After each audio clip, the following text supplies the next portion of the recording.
Hello everybody, so how are you all today? Awesome to see you all here.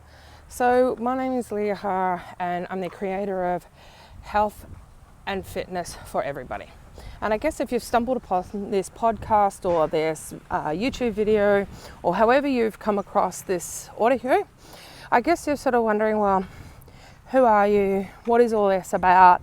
And you have 101 questions. So you know what, this is my first ever broadcast, whether it be you're finding this on YouTube or whether you're finding it on my podcast or whether you're finding it on my Facebook, Instagram, or any of the other social media accounts that I have.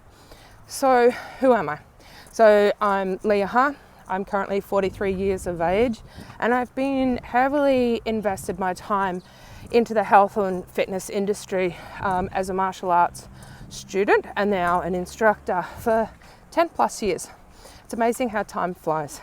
So I guess over those 10 years, I've really learnt a lot. I've had some amazing wins, I've had some amazing pitfalls, and so much has happened. And so I guess Health and Fitness for Everyone really came about because I wanted to share my experiences. I wanted to share my knowledge because I'm sure I'm not the only woman out there that is not in their prime or in their 20s who really want to get into some health and fitness but are struggling. Because as we get older, we get so many more issues. Our bodies don't function like they did in our 20s. And I'm no different to you guys. I'm exactly the same. I had a lot of female problems, okay, and then I've also had a lot of restrictions just in general body movement. And as you can imagine, that's a bright light behind me, sorry guys. As you can imagine, martial arts is quite a diverse exercise or sport. I don't like to call it a sport. To me, it's more than a sport, it's a way of life. But it's not like you're just running around kicking a ball. It's a full body workout and it can get pretty intense, to say the least. So I guess what this podcast is about is what I have learnt over these last 10 plus years, my experiences, what I found, and it covers a broad range of things from just general exercise to body movement to corrective training, because when we do repetitive training, we're only exercising certain muscles in a certain way, and we need to make sure we balance that out to help prevent or reduce injury and strain, which I learnt the hard way. And also nutrition. Nutrition plays a huge role. We are what they eat, you say, and that is just so true. Over the years, I have found I have food intolerances. I have issues with a lot of foods, so I've really struggled to be able to provide my body with what it needs for optimal performance, on top of sticking to, you can't have this, you can't have that.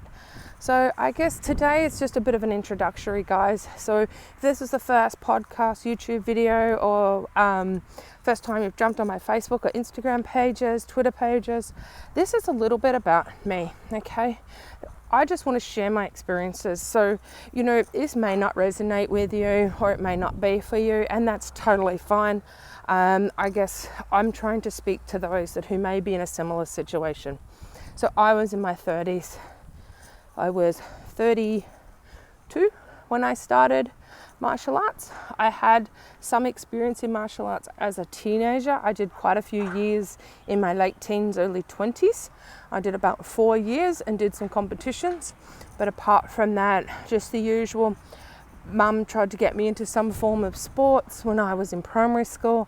And I did about a year when I was in year 5 of martial arts. Unfortunately, we moved away and I never picked it back up. And I said then, just as I was finishing high school, I got involved again for a couple of years until I was 20.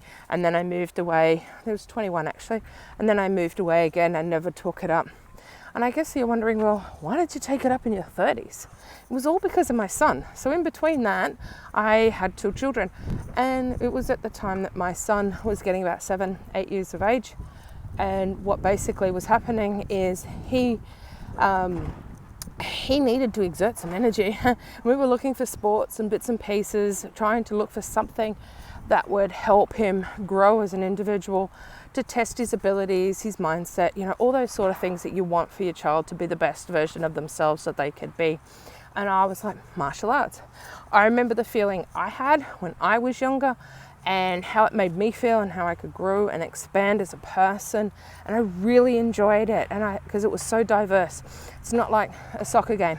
It wasn't like a football game. It just had so many aspects that really, which I found beneficial. So I thought, we go find somewhere and let's see what what we can do for him.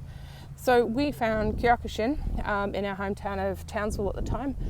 And I remember watching it and I was like, wow, this brings back memories. This actually looks similar to something that I did when I was younger. And I was like, it was very regimented, it was hardcore, but it had the discipline, it had the structure that I was looking for. So that is why we selected Kyokushin. As you can see, Kyokushin, that's my shirt. So we were in and he was giving it a crack. And about a couple of weeks later, it's probably about 2 weeks, he was like, so Mum, instead of you sitting down the back waiting for me, why don't you give it a go? I had, he knew I'd done martial arts in the past. He's like, why don't you give it a go? And to be honest, I was sort of getting itchy feet. I was actually like, I could do this again. Why not? Why not? Bit of health, bit of fitness. My life had changed moving to Townsville. I was now in a desk job, not in a physical labouring job that I used to be in. So I thought, okay, son, no worries. Let's get in and give it a go. So that's how my journey restarted, I guess, back into karate after such a long break. And it just went from there. Because I was like, well, if I can do this in my 30s and try and keep up with these youngsters, it's going to make me a better person, mentally and physically. And I guess as I went through that whole process of going up the ranks, going for gradings and all those things, there's so many life lessons that I actually learnt along the way. So they're going to be the snippets that I'm going to share with you guys. And you don't have to be a martial art instructor, you don't have to be a martial art student. Really, these life lessons can obtain to absolutely anybody in any health and fitness industry, or even someone who just wants to get a little bit better, a bit healthier and fitter. So what I'm going to say, guys, is basically stay tuned, keep in touch. You'll find me on all the normal social media platforms, and I really look forward to meeting and getting to know you all. Drop some likes, drop some comments. This is going to be my first broad spectrum, I guess, publication on all my different platforms. So we'd really love some feedback. Like I said, drop me some questions so I know how I can serve you guys and what sort of things I can talk about and post about to help you. All right, guys, that's it. I'm out of here for today. I'm off for a full weekend training, actually. So even at 43, I'm still at it. Things may have changed. I've had to overcome obstacles to keep continuing, but that's life. That's what it's all about.